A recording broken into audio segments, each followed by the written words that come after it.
జై శ్రీమన్నారాయణ. శ్రీమద్భగవద్గీత 14వ అధ్యాయము గుణత్రయ విభాగయోగము 1వ శ్లోకము.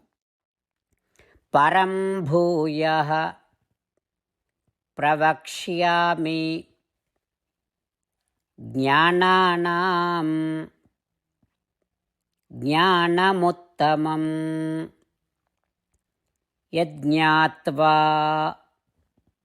మునయః సర్వే పరాం సిద్ధిం ఇతో గతాః. ఓం. గీతాచార్యుడు శ్రీకృష్ణ పరమాత్మ అర్జునుడితో పాటు మనందరికీ గుణత్రయ విభాగ యోగాన్ని ఉపదేశం చేస్తూ ఉన్నాడు. పరమాత్మ ఈ రకంగా అంటూ ఉన్నాడు, అర్జునా, ఇంతకుముందు చెప్పిన దానికంటే ఇంకొక విషయాన్ని మళ్ళీ చెబుతున్నాను. ఇంతకుముందు చెప్పినటువంటి జ్ఞానము కంటే ఉత్తమమైనటువంటి జ్ఞానాన్ని చెబుతున్నాను, విను.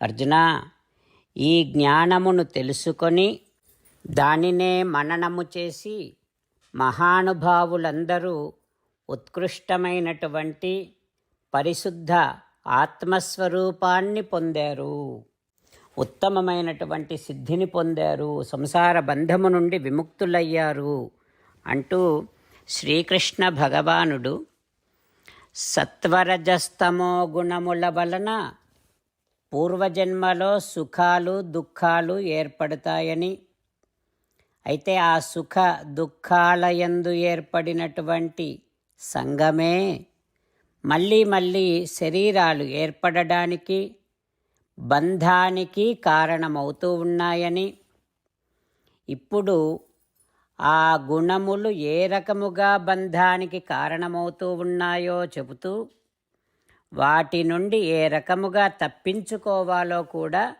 చెప్పడానికి భగవానుడు ఉపక్రమిస్తూ ఉన్నాడు.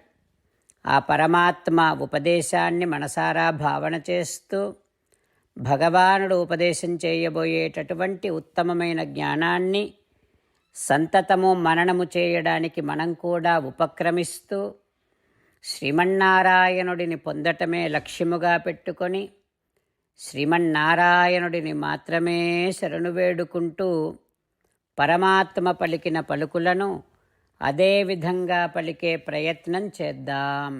పరం భూయః ప్రవక్ష్యామి జ్ఞానానాం జ్ఞానముత్తమం యజ్ఞాత్వా మునయః సర్వే పరాం సిద్ధిమితో గతాః.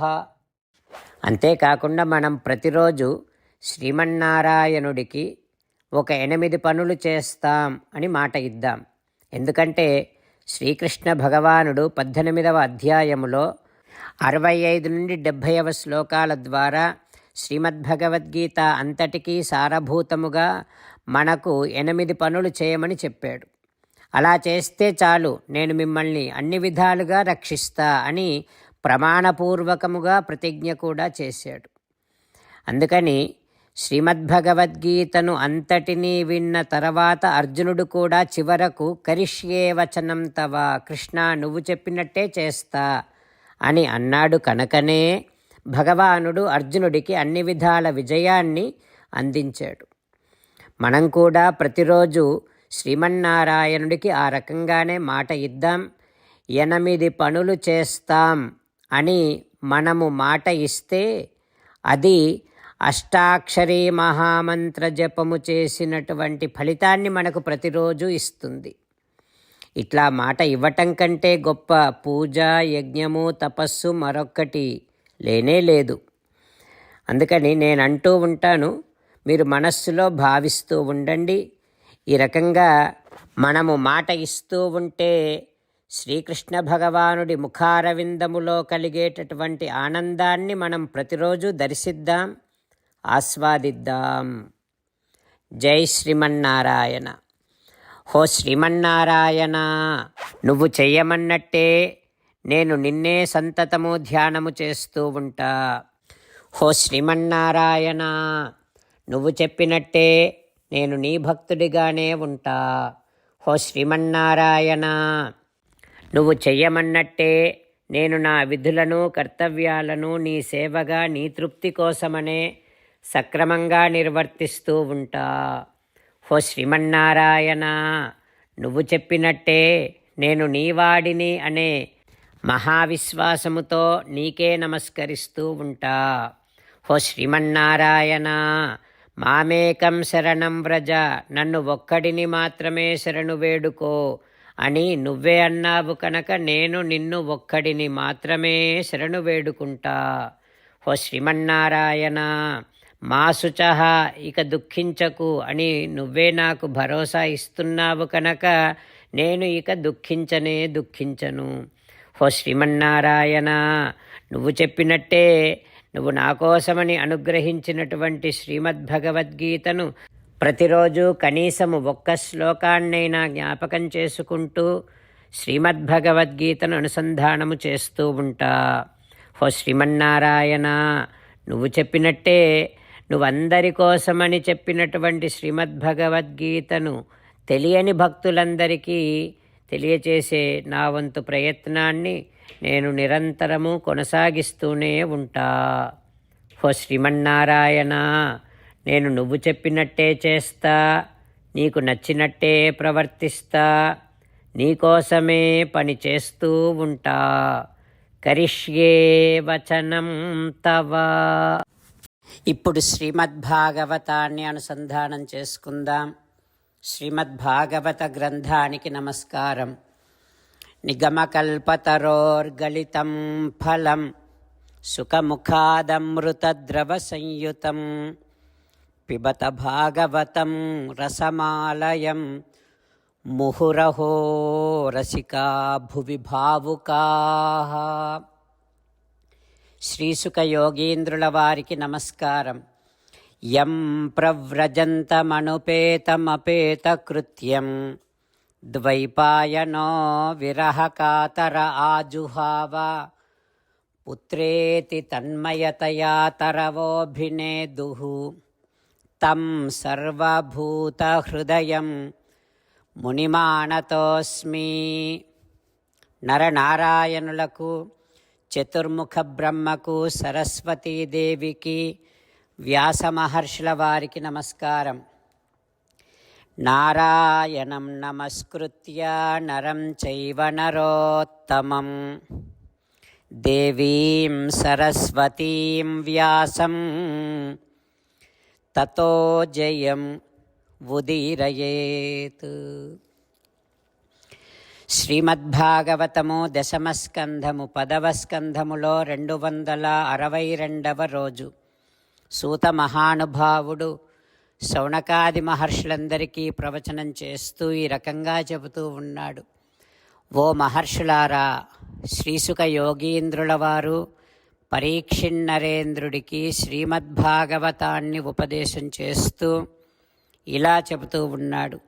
ఓ పరీక్షిన్నరేంద్ర, శ్రీకృష్ణ భగవానుడు బలరాముడితో ఈ రకంగా అంటూ ఉన్నాడు. ఓ బలదేవా, ఈ వనములోని భూమి, గడ్డి, ఈ లతలు, ఈ పుష్పాలు ఇవన్నీ నీ పాదస్పర్శతో ధన్యమయ్యాయి. ధన్యేయం అద్య ధరణీ తృణ వీరుధః త్వత్ పాదస్పృశః ద్రుమలతాః కరజాభిమృష్టాః.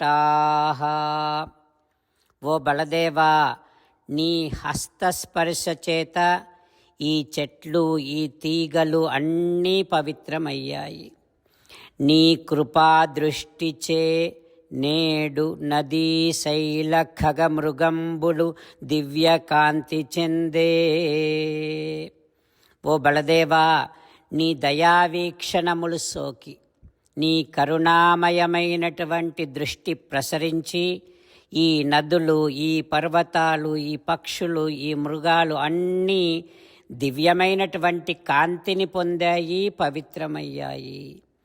ఓ బలదేవా, నీ పెన్నురము మోపనేడు గోపాంగనా జనముల పుట్ట పుట్టువు సఫలమయ్యే. నీ భుజస్పర్శ చేత గోపికల జన్మలు ధన్యమయ్యాయి. నీ విశాలమైనటువంటి వక్షస్థలం పైన వ్రాలినటువంటి గోపికల జన్మలు పవిత్రమయ్యాయి అంటూ శ్రీకృష్ణ భగవానుడు ఏవం బృందావనం శ్రీమత్ కృష్ణ ప్రీతమనాహ పశూన్. శ్రీకృష్ణ భగవానుడు తనకంటే తన సోదరుడు బలరాముడే మహామహిమాన్వితుడు అని కీర్తిస్తూ ఉన్నాడు. అంటే భగవంతుని కంటే భాగవత స్పర్శ, భగవద్భక్తుల యొక్క స్పర్శ మనలో అత్యంతమైనటువంటి పవిత్రతను కలిగిస్తుంది అని శ్రీకృష్ణ భగవానుడు సూచిస్తూ ఉన్నాడు. ఆ తర్వాత ఏం జరుగుతుందో రేపు తెలుసుకుందాం. ఓం శ్రీకృష్ణ పరబ్రహ్మణే నమః. ఓం అస్మద్గురుభ్యో నమః. ముకుందమాల. కృష్ణో రక్షతు నో జగత్రయగురుః కృష్ణం నమస్యామ్యహం.